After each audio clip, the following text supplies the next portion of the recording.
प्रणाम। सॉरी मैं आज लेट हो गई।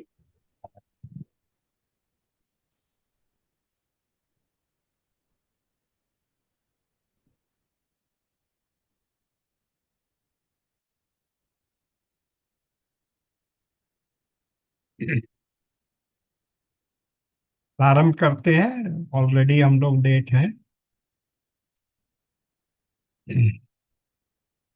सकल सुमंगल दायक रघुनायक गुणगान, सादर सुनहि ते तरहि भव सिंधु बिना जल जान।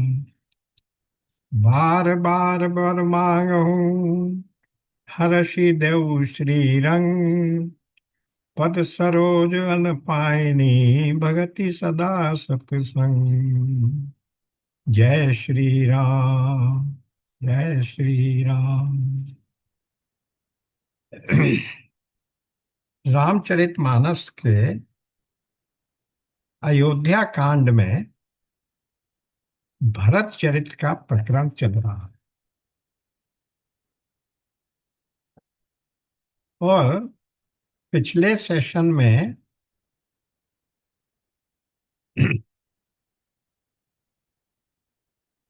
पेज 540 पर दोहा संख्या 295 के नीचे की चौपाई पर विराम दिया था।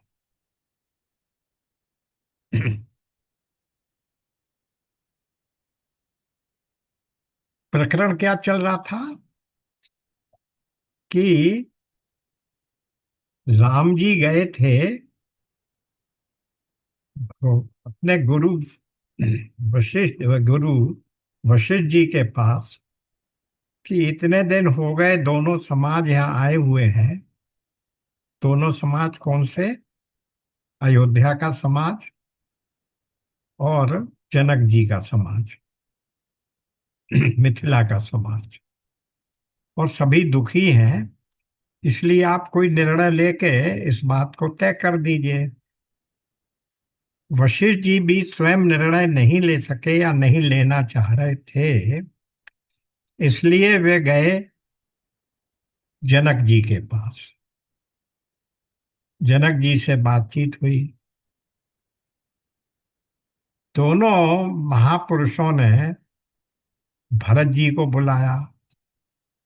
भरत जी से कहा तुम्हारी क्या आयसु है।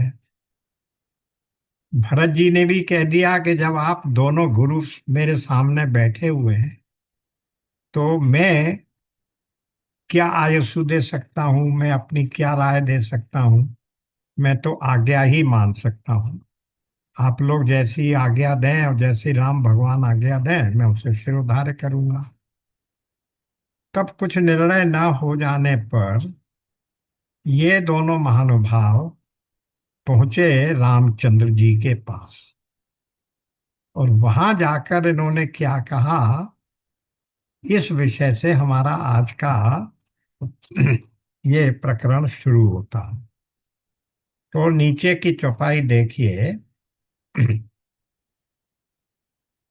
295 के नीचे चौपाई संख्या 1 की अंतिम पंक्ति। राजा जनक जी गए जनक रघुनाथ समीपा, सन्माने सब रघुकुल दीपा। राजा जनक मुनि वशिष्ठ आदि के साथ श्री रघुनाथ जी के पास गए। सूर्य कुल के दीपक श्री रामचंद्र जी ने सबका सम्मान किया। समय समाज धर्म अविरोधा, बोले तब रघुवंश पिरोधा। रघुकुल के पुरोहित वशिष्ठ जी समय के अनुकूल, समाज और धर्म के अनुकूल वचन बोले। जनक भरत संवाद सुनाई, भरत कहा उति कही सुहाई। उन्होंने पहले जनक जी और भरत जी का संवाद सुनाया, फिर भरत जी की कही हुई सुंदर बातें कह सुनाई। अब कह रहे हैं राम जी से। तात राम जस आयसु देहु, सो सब करें मोर मत एहू। सुनि रघुनाथ जोरि जुग पानी, बोले सत्य सरल मृदुबानी। फिर इसके बाद वशिष्ठ जी बोले, हे तात। देखिए, तात शब्द रामचरितमानस में बार बार आता है। ये उद्बोधन छोटे के लिए भी है और बड़े के लिए भी है। जो अपना सम्माननीय है उसको भी तात कहते हैं, और जो हमसे भले ही छोटा हो लेकिन सम्माननीय उसको भी तात कहते हैं। राम जी भी भरत को कभी कभी तात कह के संबोधित करते हैं। तो ये तात केवल एक आदर सूचक, सम्मान सूचक, स्नेह सूचक संबोधन है। किसी के भी लिए अकॉर्डिंग टू द कॉन्टेक्स्ट प्रयोग किया जा सकता है। तो अब वशिष्ठ जी कह रहे हैं, हे तात। तो राम जी तो उनके शिष्य हैं, फिर भी वशिष्ठ जी उनको तात कह रहे हैं। तो हे तात, हे तात राम, मेरा मत तो ये है कि तुम जैसी आज्ञा दो। तात राम जस आयसु दो। हे तात राम, जस आयसु, आयसु का अर्थ है आज्ञा। तुम जैसी आज्ञा दो, सो सब करें मोर मत है। भाई जनक जी ने और हमने राय कर ली, भरत का जो इसमें मत था वो भी प्राप्त कर लिया, वो सब तुम्हें सुना दिया। अब तुम्हारा जैसा राय हो, जैसी तुम्हारी आज्ञा हो, वैसा ही हम सब करें, ये मेरा मत है। यानी फाइनल डिसीजन आपका है, आपकी आज्ञा करिए। सुनि रघुनाथ जोरि जुग पानी, बोले सत्य सरल मृदुबानी। अब राम जी ऐसी परिस्थिति में क्या बोलेंगे? सही किया उन्होंने, दोनों हाथ जोड़कर रघुनाथ जी सत्य सरल और कोमल वाणी बोले। विद्यमान आपुनि मिथिलेशु, मोर कहब सब भांति भदेशु। आप उपस्थित हैं, मिथिलेश उपस्थित हैं, राजा जनक उपस्थित हैं। ऐसे में आप कहते हैं कि मैं कुछ कहूं, तो मेरे लिए तो कुछ कहना भ्रष्टता ही होगी ना। धृष्टता ही होगी। यहाँ शब्द है भदेशु का मतलब भद्दापन, यानी धृष्टता होगी। अनुचित होगा। राउर राय रजाय सुहो, राउर शपथ सही सिर मोऊ। अब देखिए कितनी बड़ी बात कह दी राम जी ने। आपकी और मिथिलेश की, राजा जनक की जो भी राय हो, रजायसु आप दोनों की राय से जो आज्ञा हो, वही मेरे सिर पर है, यानी उस वो मेरे लिए शिरोधार्य है। और ये बात मैं शपथ खाकर कह रहा हूं। ये मेरी शपथ है कि आप दोनों अपनी राय से जो भी आज्ञा मुझे देंगे, वो आज्ञा मेरे लिए शिरोधार है, यानी मैं उसी के अनुकूल कार्य करूंगा। ये राम जी ने शपथ खाई। हेलो। हेलो। हाँ बोलो।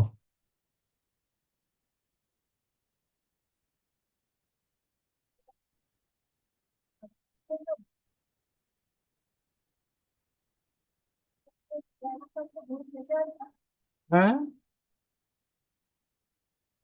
हाँ बोलो बोलो। हाँ हाँ।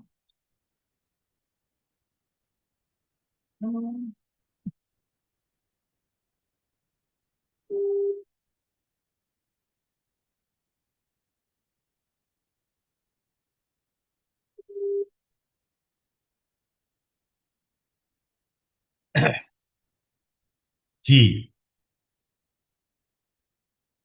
ये मेरे लिए शिरोधार्य होगी।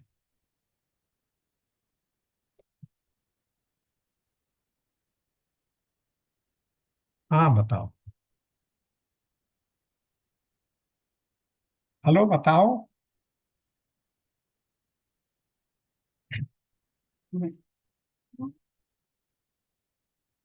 आवाज कैसे नहीं आ रही? हाँ बताओ। अब आ रही है? हेलो। हेलो।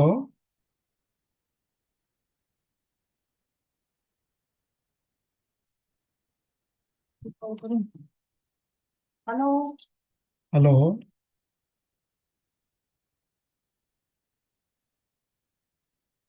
मैंने पहले से आज आपसे ड्राइवर साहब को बोल दिया था। हाँ हाँ हाँ। तो क्या हुआ? हाँ बोल दिया बोल दिया। हाँ जी। ठीक बोल दिया। आ रही है आवाज? हाँ हाँ आ रही है। बोल दिया है।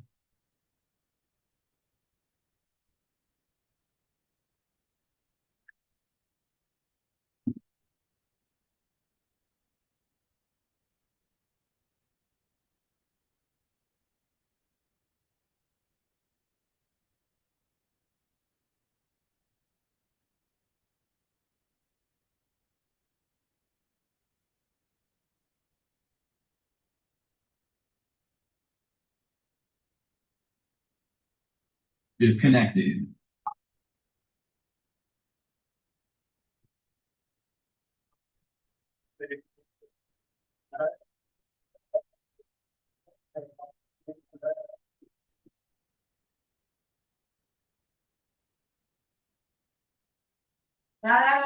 हाँ राधे राधे।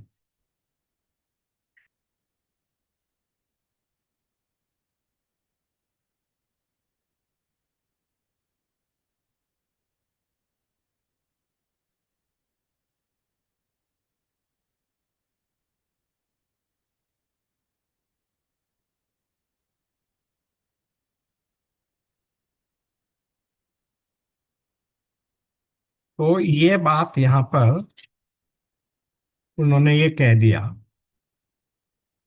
अब देखिए क्या हुआ। राम शपथ सुनि मुनि, राम शपथ सुनि मुनि, जनक सके सभा समेत, सकल बिलोकत भरत मुख, बनई न उतरू दे। श्री रामचंद्र जी की शपथ सुनकर सभा समेत मुनि और जनक जी सकुचा गए। किसी से उत्तर देते नहीं बनता। अब देखिए, तीन महापुरुष तो कह रहे हैं कि हम क्या उत्तर दें। अब केवल एक रह जाते हैं, भरत जी, क्योंकि सब कुछ उन्हीं के ऊपर निर्भर करता है। भरत जी ही आए थे राम जी को लेवा चलने के लिए। उन्हीं के कारण से पूरा समाज, पूरा अयोध्या नगर निवासी आए, माताएं आई। उनके वहां पहुंचने की सूचना मिलने के कारण से जनक जी वहां पधारे। तो अब सब लोग इसी बात का की प्रतीक्षा कर रहे हैं कि भरत जी इन परिस्थितियों में क्या निर्णय लेते हैं। इसलिए सब संकुचित हैं और केवल भरत जी की ओर देख रहे हैं। अब भरत जी क्या कह रहे हैं। अब जब भरत जी ने ये स्थिति देखी, सभा सकुच बस भरत निहारी, राम बंधु धरि धीरज भारी। भरत जी ने सभा को संकोच के वश देखा, तो भरत जी ने बड़ा भारी संकोच भी धीरज धरकर और कुछ समय देखकर अपने प्रेम को संभाला। वो प्रेम वश विभल हो रहे थे। फिर नीचे की पंक्ति में आ गए। करी प्रणाम सब कह कर जोरे, राम राव गुरु साधु ने हो रे। भरत जी ने प्रणाम करके सबके प्रति हाथ जोड़े। रामचंद्र जी, राजा जनक, गुरु वशिष्ठ और साधु संत सबसे विनती की और कहा, क्षमव आज अति अनुचित मोरा, कहूँ बदन मृदु वचन कठोरा। आप लोग मेरे अनुचित व्यवहार व्यवहार को क्षमा करिए, क्योंकि मैं छोटे मुख से, यहां पर देखिए प्रयोग क्या है, बदन मृदु। मृदु का अर्थ यहां पर यह है कि मैं छोटे मुंह बड़ी बात करने जा रहा हूं। छोटे मुख से कठोर यानी धृष्टता पूर्वक वचन कहने जा रहा हूं।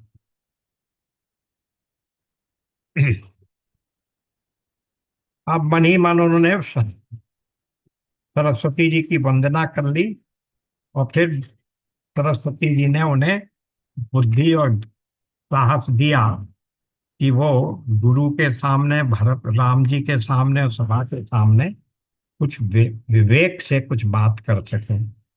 तो क्या बोले, निरखी विवेक विलोक नहीं, शिथिल स्नेह समाज, करे प्रणाम बोले भरत, सुमिर सिय रघुराज।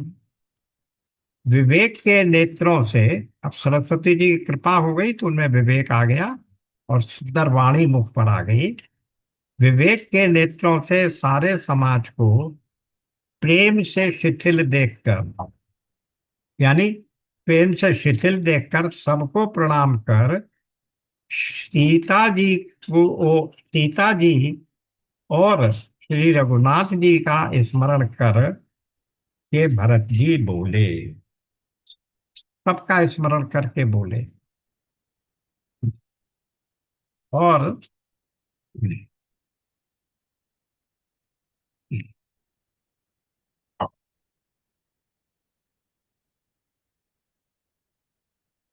सबका स्मरण करने के से क्या हुआ, यहाँ एक विद्वान ने ये बात कही है कि जब राम और सीता का स्मरण करके कहीं कोई बात कही जाएगी तो फिर वो बात ही उचित होगी, वो सत्य ही आपके मुख से निकलेगा। इसलिए सब लोगों को प्रणाम करके उनका आशीर्वाद पा लिया, और राम जी और सीता जी का स्मरण करके वो वचन बोल रहे हैं, तो वो उचित वचन ही बोलेंगे। अब क्या बोले, प्रभु पितु मातु सुहृद गुरु स्वामी, पूज्य परम हित अंतर जामी। हे प्रभु, आप पिता माता सुहृद मित्र गुरु स्वामी पूज्य परम हितैषी और अंतर्यामी है। आप भी यही है, भगवान सबके लिए सब कुछ है। तुम्हें वो माता पिता, तुम्हें वो हम लोग रोज बोलते हैं, तुम्हें वो सर्वमम देव देव, जो कुछ भी संसार में संबंध हो सकते हैं वो सारे संबंध आप ही के साथ हैं। तो इसलिए यहाँ इन्होंने सब कह दिया, माता पिता मित्र स्वामी सब है आप। सरल सुसाहिब शील निधानु, प्रनत पाल सर्वज्ञ सुजानु। और सबसे बड़ी बात क्या है कि आप सरल हृदय वाले स्वामी हैं। स्वामी का अर्थ है यहाँ पर जैसा सेवक और स्वामी का संबंध होता है उस तरह के स्वामी की बात हो रही है। शील के भंडार हैं और शरणागत की रक्षा करने वाले सर्वज्ञ सुजान हैं।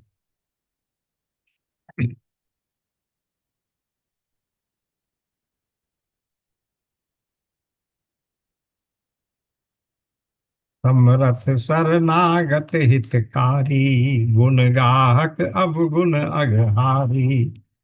स्वामी गोसाई सरिस गोसाई, मोहि समान मैं साई दुहाई। समर्थ शरणागत का हित करने वाले, गुणों का आदर करने वाले और अवगुणों तथा पापों को हरने वाले हैं। हे गोसाई, आप सरीके के स्वामी आप ही हैं। स्वाम गोसाई सरिस गोसाई, आप जैसे आप ही हैं, यानी आपके जैसा दूसरा कोई है नहीं। यही बात बालकांड में आई थी, जब मनु महाराज ने भगवान से कहा, जब आज उनको वरदान देने के लिए आए थे कि मेरी इच्छा ये है, आकांक्षा ये है कि प्रभु अगर उचित समझें तो मैं अपने जैसा एक पुत्र दे दें। तो भगवान ने भी क्या कहा था कि मेरे जैसा तो मैं ही हूं, कोई दूसरा है ही नहीं। लेकिन अब क्योंकि तुम्हारे साथ वचनबद्ध हो चुका हूं, इसलिए अब मुझे ही आना पड़ेगा। तो और अभी ये बात आगे देखिएगा, इस बात को यहीं ज्यादा दूर नहीं जाएंगे। क्या कहा भरत जी ने? स्वामी गोसाई सरिस गोसाई, आप जैसे आप ही हैं, यानी आप जैसा स्वामी और कोई दूसरा नहीं है। और स्वामी के साथ द्रोह करने में मेरे समान मैं ही हूं। अब द्रोह किस बात का है वो नीचे समझा रहे हैं। आपके इच्छा के विरुद्ध चलना ही द्रोह है ना। जो आपने नियम रखा है, नियम दिया है, उसी के विरुद्ध चलना ही द्रोह है। जैसे देश के हित के विरुद्ध चलें, देश के नियम के विरुद्ध चलें, किसी को धर्म की मर्यादा के विरुद्ध चलें, तो वो सब द्रोह है। तो इसलिए कह रहे हैं कि आप जैसा स्वामी आप ही हैं, और मेरे जैसा द्रोही मैं ही हूं, मेरे जैसा द्रोही भी कोई दूसरा नहीं है। अरे जरा हल्ला कम कर, धीरे धीरे कर। अब नीचे आ जाइए। राम रजाई मेट मन माही, देखा सुना कतहु कोई नाही। सो मैं सब विद कीन ढिठाई, प्रभु मानी स्नेह सेवकाई। जो बाकी दूसरे लोग हैं उनमें से किसी को भी ऐसा नहीं देखा सुना जो मन में भी श्री रामचंद्र जी आपकी आज्ञा को मेट दे। मैं क्यों अपने आप को कह रहा हूं कि मेरा जैसा द्रोही मैं ही हूं? कि ये जो छोटे छोटे लोग भी हैं, भले बुरे ऊंचे नीचे लोग जो हैं, उनमें भी कोई ऐसा नहीं देखा मैंने जो आपकी आज्ञा को मेट दे, यानी आपकी आज्ञा के विरुद्ध आचरण करने का साहस भी कर सके। मैंने सब प्रकार से बड़ी ढिठाई की, परंतु आपने उस ढिठाई को, मेरी उस धृष्टता को, मेरे उस आपकी आज्ञा और आपकी इच्छा के विपरीत चलने को आपने मेरे द्वारा मेरा स्नेह और आप मेरी सेवा मान लिया। ये देखिए, कृपा भलाई आपने नाथ कीन भल मोर, दूषण पे भूषण सरे से सुजस चारु चहियोर।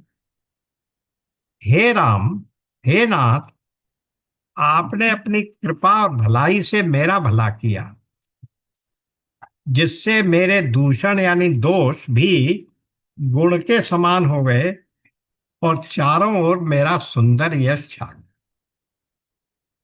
क्या मतलब है इसका? मतलब ये है कि जो सारा समाज ये समझ रहा था कि ये जो जो भी कुछ हुआ, इसमें किसी ना किसी प्रकार से भरत की मूक सहमति, सब सीक्रेट सहमति रही होगी, उस बात से आपने मुझे मुक्त कर दिया। क्योंकि आपने इसको, मेरा यहाँ आने के प्रयत्न को आपने क्या कर दिया, मेरा स्नेह और मेरी सेवा मान के ये दिखा दिया कि भरत में मेरे प्रति, यानी राम के प्रति भरत में कोई द्वेष नहीं है। और राम भी ये मानते हैं कि वह भरत में किसी भी प्रकार का कोई द्वेष नहीं मानते, और ये मानते हैं कि भरत का इस मेरे, इस प्रकार से मेरे वनवास में जाने की आज्ञा देने में मेरा कोई हाथ नहीं है। ये बात उन्होंने यहाँ दिखा दी।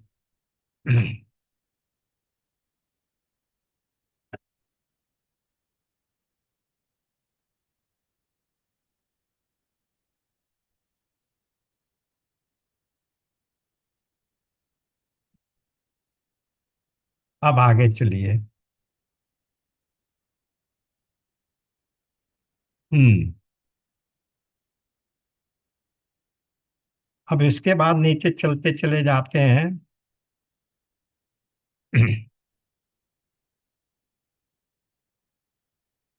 इसके नीचे आ जाइए, चौपाई संख्या 4 पर, इसी पेज पर, पेज 543। ये भरत जी ही बोल रहे हैं अभी। सो गोसाई नहीं दूसर को पी, भुजा उठाई कहूं पन रोपी। मैं भुजा उठाकर और प्रण करके विश्वास पूर्वक ये कहता हूं कि ऐसा स्वामी आपके सिवा दूसरा नहीं है। कैसा नहीं है? ऊपर की चौपाई देखिए, कैसा नहीं है। ऐसा सेवक पर कृपा करने वाला स्वामी कौन है? चौपाई संख्या 3।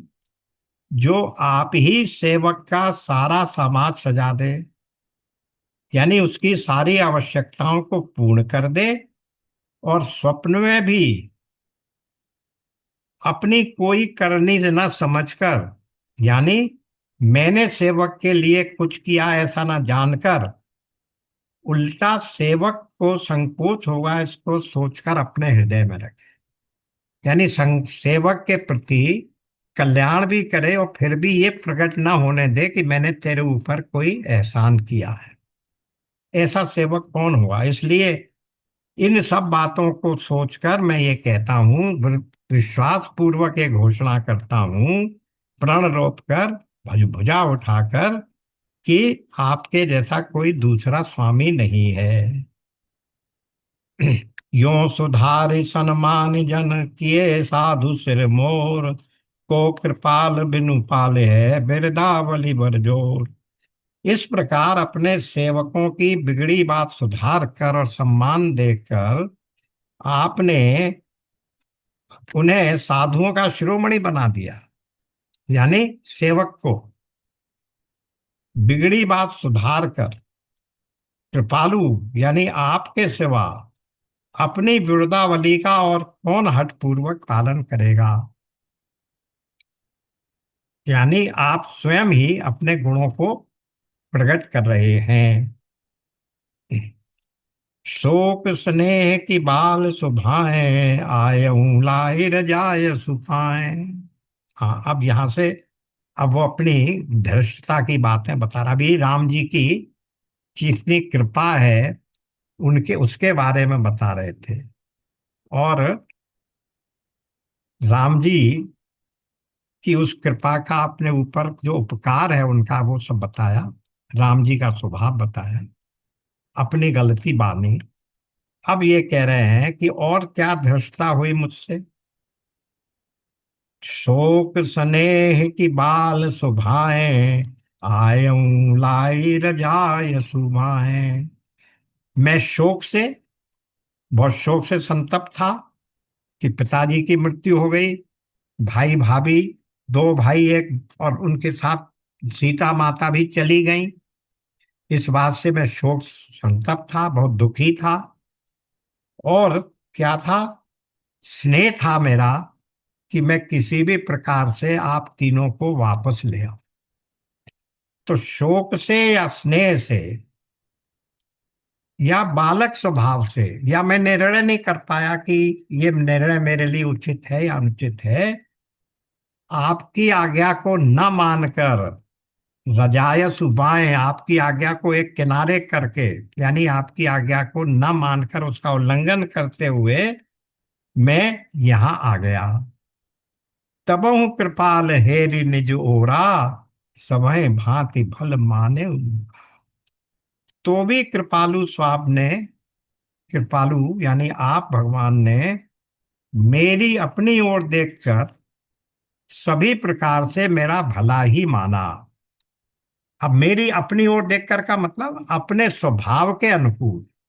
जैसे आप शत्रु पर भी कृपा करने वाले हैं, जो सुहृद है उसका तो कोई दूसरा विरोधी या द्वेषी होता ही नहीं है, तो आपने अपने स्वभाव के अनुकूल मेरे इस अनुचित कार्य को भी अच्छा ही समझा। ये वो कह रहे हैं।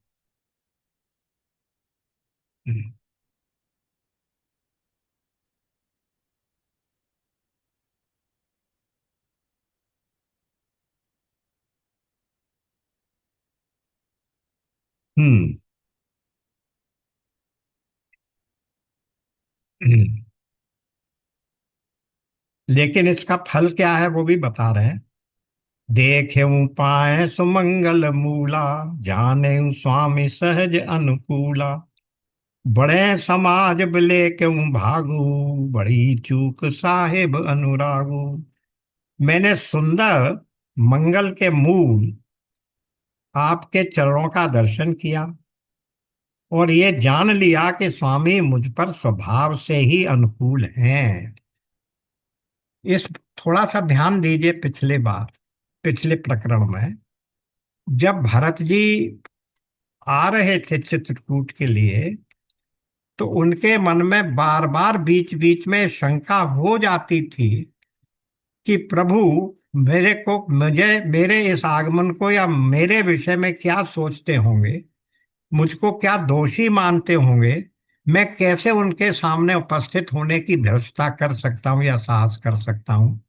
फिर बीच बीच में ये बल भी आ जाता था कि नहीं, सिया राम के संग, सी और राम के अलावा कोई दूसरा है ही नहीं जो मेरी वास्तविकता को पहचानता है। तो यानी बार बार उनके मन में ये ग्लानि, ये संशय विपर्य उठता रहता था कि राम जी का मेरे प्रति क्या व्यवहार होगा, मेरे प्रति वो क्या सोचते होंगे। लेकिन अब यहां उन्होंने स्पष्ट कह दिया। क्या कह दिया?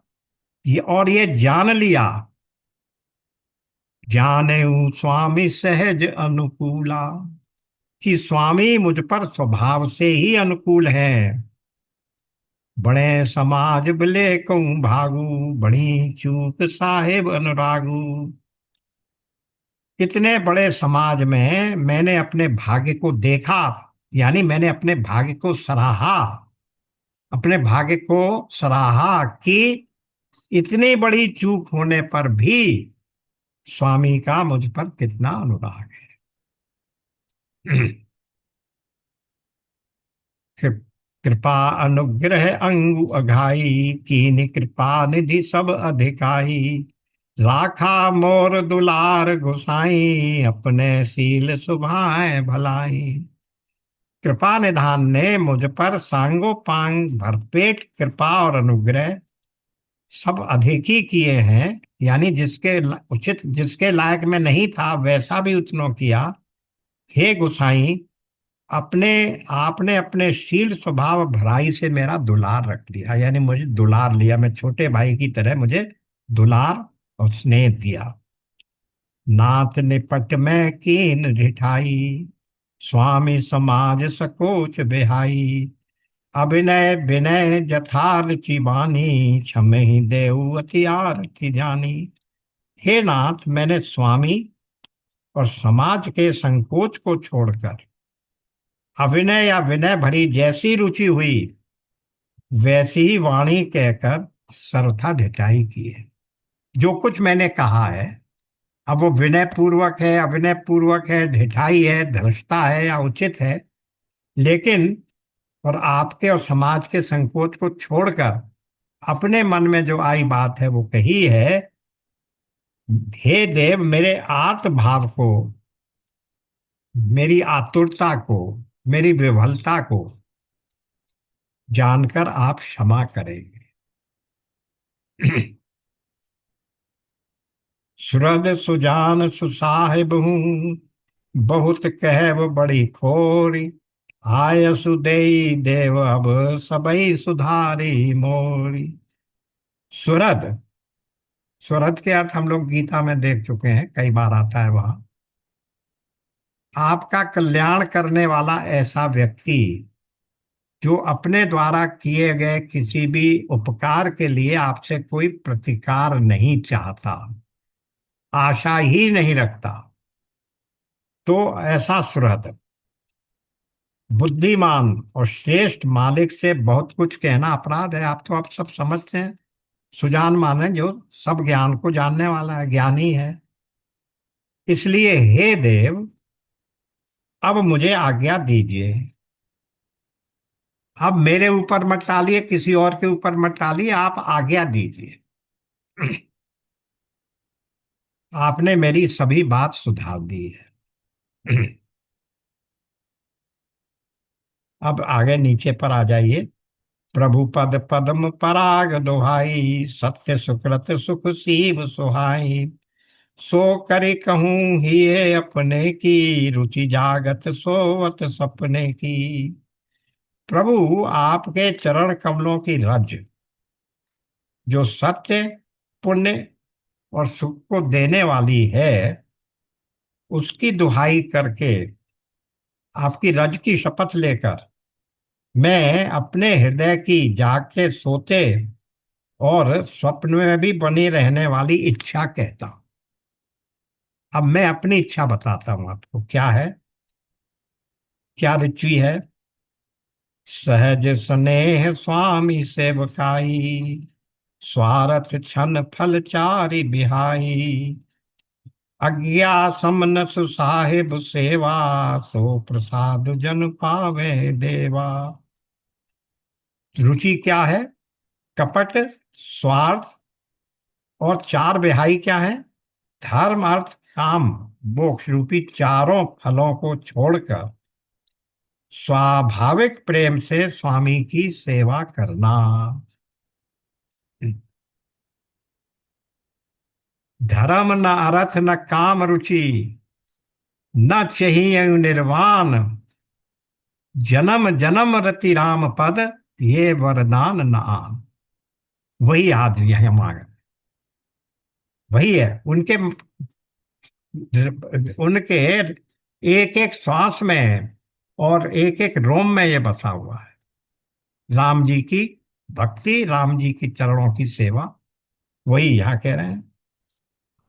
तो आपसे स्वामी की सेवा करना और आज्ञा पालन के समान श्रेष्ठ स्वामी की और कोई सेवा नहीं है।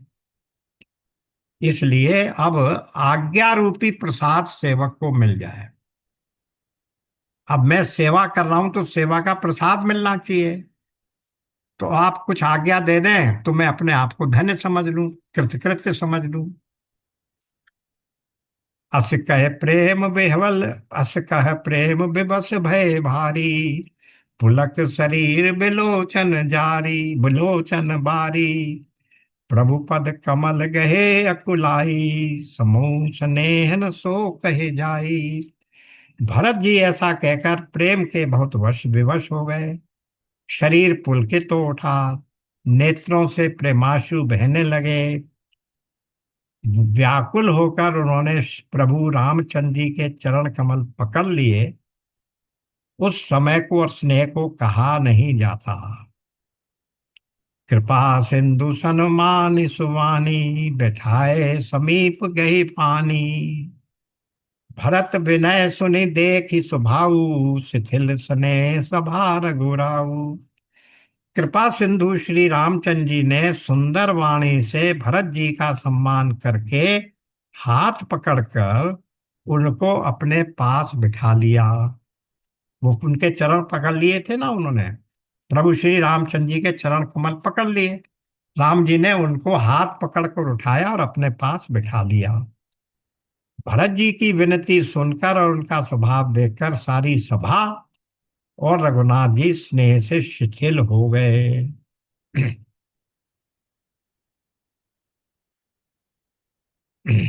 अब इधर आ जाइए आगे, ये तो कुचाल आ गई इंद्र की, अभी भी वो अपनी कुचालियों में ही लगा हुआ है। अब यहाँ आते हैं।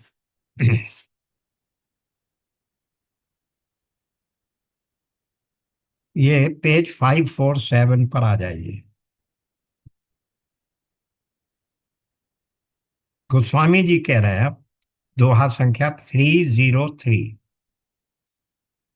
भरत बिमल जसु बिमल विदु, सुमति चकोर कुमारी। उदित बिमल जन हृदय नभ, एक टक रही निहार।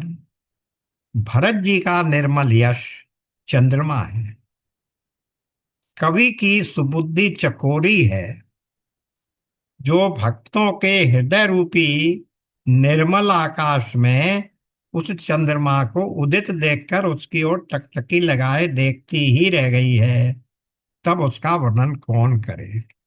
यानी उनकी भक्ति को देखकर उनके निर्मल यश का गान करने की स्थिति में ही नहीं रह गया कवि, क्योंकि वो तो उनके इस अपरिमेय प्रेम को ही देख देख कर शांत हो गया। अब उस कहने की स्थिति में नहीं है, मौन हो गया। भरत सुभाऊ न सुगम निगमहू, लघुमति चापलता कवि छमहू। कहत सुनत सती भाऊ भरत को, सिय राम पद होई न रत को। भरत जी के स्वभाव का वर्णन वेदों के लिए भी सुगम नहीं है, अतः मेरी तुच्छ बुद्धि की चंचलता को कवि लोग क्षमा करें। चंचलता मतलब मैं उस पर ध्यान लगा के वो नहीं कह पा रहा हूं, उनके बारे में अब कुछ अधिक वर्णन नहीं कर पा रहा, एकाग्रचित्तता नहीं हो रही है कि मैं कुछ कविता करूं।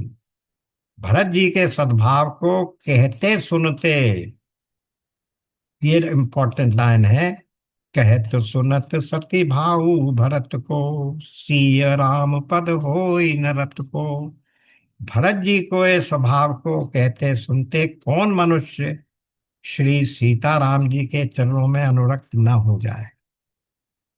राम जी की भक्ति, सीताराम जी की भक्ति प्राप्त करनी है तो भरत जी की भक्ति एकमात्र माध्यम।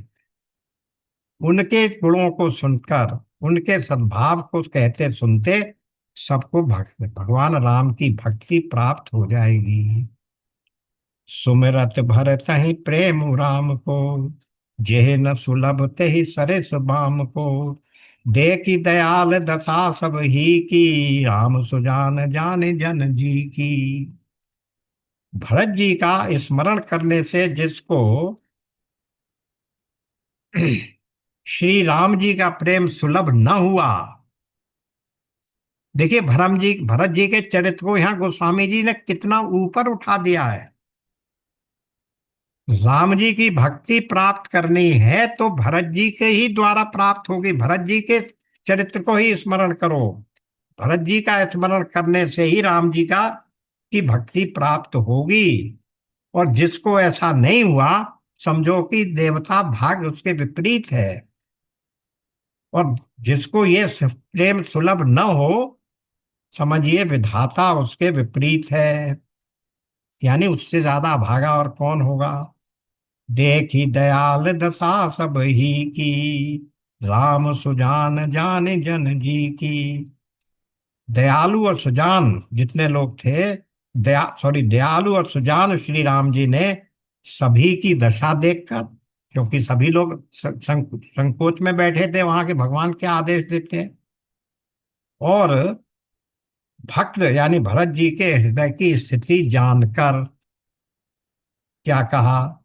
धर्म धुरीन धीर नय नागर, सत्य स्नेह शील सुख सागर।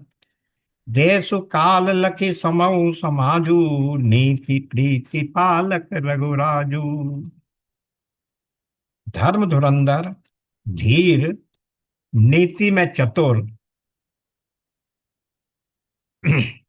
सत्य स्नेह शील और सुख के समुद्र, नीति और प्रीति के पालन करने वाले श्री रघुनाथ जी देश काल अवसर और समाज को देखकर बोले।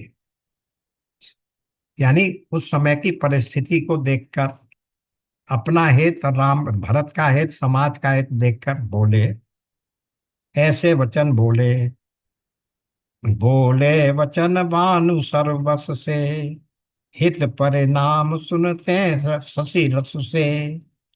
तात भरत तुम धर्म धुरीना, लोक वेद विद प्रेम प्रवीणा। क्या कह रहे हैं।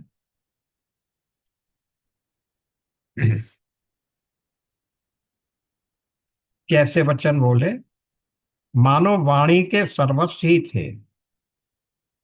इससे अधिक सुंदर, कोमल, अमृतमय वाणी नहीं बोली जा सकती थी। परिणाम में हितकारी थे और सुनने में चंद्रमा के रस के समान अमृत सरीखे उसके प्रभावी थे। भगवान राम के वचनों के बारे में कहा जा रहा है, उनकी भूमिका है।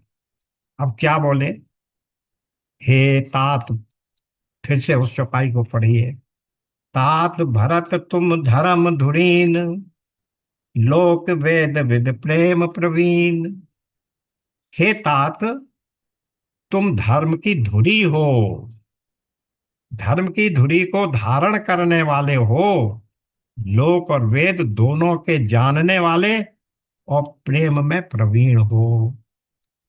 ये बात कि भरत जी धर्म की धुरी हैं, पहले भी आ चुकी है। वहां भी कहा था, जो न जन्म होत भरत को, तो धर्म धुरी न रहत कर को। हाँ चलेंगे अभी थोड़ी देर में, वो चाय पी के निकलेंगे। अभी क्लास कर लो।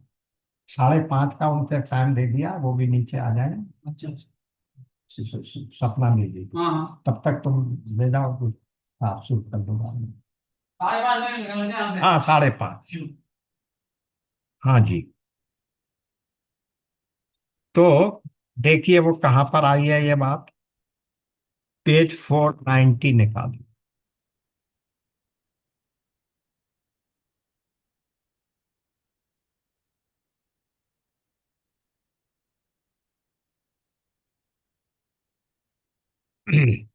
दोहा संख्या 232, उसके नीचे की पहली चौपाई है। जो न होत जग जन्म भरत को, सकल धर्म धुर धरनि धरत को। यदि जगत में भरत का जन्म न होता, तो पृथ्वी पर संपूर्ण धर्मों की धुरी को कौन धारण करता।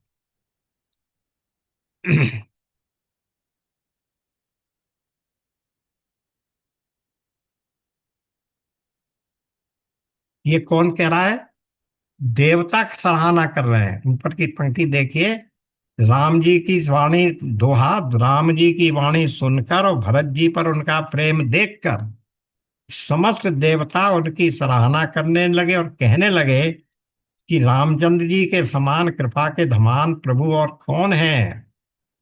और तब उन्होंने भरत जी की प्रशंसा में ये शब्द कहे, यानी देवताओं ने स्तुति की है। और अब तो देवताओं को छोड़ दीजिए, अब तो स्वयं भगवान राम उनकी स्तुति कर रहे हैं, उनकी प्रशंसा कर रहे हैं।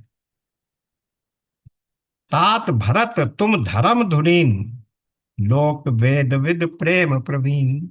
लोक के बारे में जानते हो, वेद के बारे में जानते हो, और सारे ज्ञान के बारे में जानते हो। वेद और लोक दोनों को जानने वाले, प्रेम में प्रवीण हो। प्रेम से अर्थ है यहाँ भक्ति में प्रवीण हो। करम वचन मानस विमल, तुम समान तुम तात। सुर गुरु समाज लघु बंधु गुण, कुसुमय किम कही जात। हे तात, कर्म से, वचन से और मन से निर्मल तुम्हारे समान तुम ही हो। देखिए फिर वही प्रयोग आ गया जो कुछ देर पहले के आया था, कि आपके समान आप ही हैं।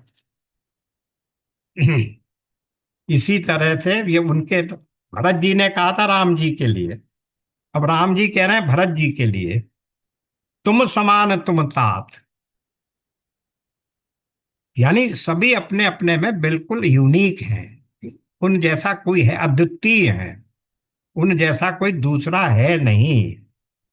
मन से निर्मल तुम्हारे समान तुम ही हो, यानी और कोई दूसरा ऐसा ना है ना हुआ होगा। गुरुजनों के समाज में और ऐसे कुसमय में छोटे भाई के गुण किस तरह कहे जा सकते हैं, अभी थोड़ा संकोच कर रहे हैं। मैं ही अपने छोटे भाई के गुणों का बखान करूं, और वो भी जब इतना बड़ा समाज बैठा है, स्वयं मिथिलेश बैठे हुए हैं, तो बड़े संकोच की बात है कि अपने ही अपने लोगों का, अपने ही भाई के गुणों का वर्णन मैं करूं। तो मगर इससे अधिक वर्णन और हो क्या सकता है। करम वचन मानस विमल, तुम समान तुम तात। तो इस प्रकार से राम जी ने पहले तो भरत की प्रशंसा कर दी, उनसे कह दिया कि यानी उनको ये विश्वास दिला दिया कि तुम्हें कोई भी कारण नहीं है कि तुम अपने मन में अपराध बोध रखो, अपनी ग्लानि में अपने को ग्लानि में लाओ, अपने को दोषी समझो, या ये मानो कि तुमने राम के प्रति कोई दोष किया है, क्या तुम्हारे नाम से जो कुछ किया गया है उसमें तुम्हारा दोष है। ये बात उन्हें पूरी तौर से विश्वास दिला दी गई। अब इसके आगे किस तरीके से भगवान आयशु देंगे, क्या होगा, इस बात को फिर अब हम अगले प्रकरण में पूरा करेंगे। आज भरत जी के चरित्र की यही विशेषता सुनकर हम आज यहाँ विराम लेते हैं। ओम पूर्णमदः पूर्णमिदं पूर्णात् पूर्णमुदच्यते पूर्णस्य पूर्णमादाय पूर्णमेवावशिष्यते। ओम शांति शांति शांति। नारायण नारायण। राधे राधे ना राधे। जय राधे। जय श्री राम। जय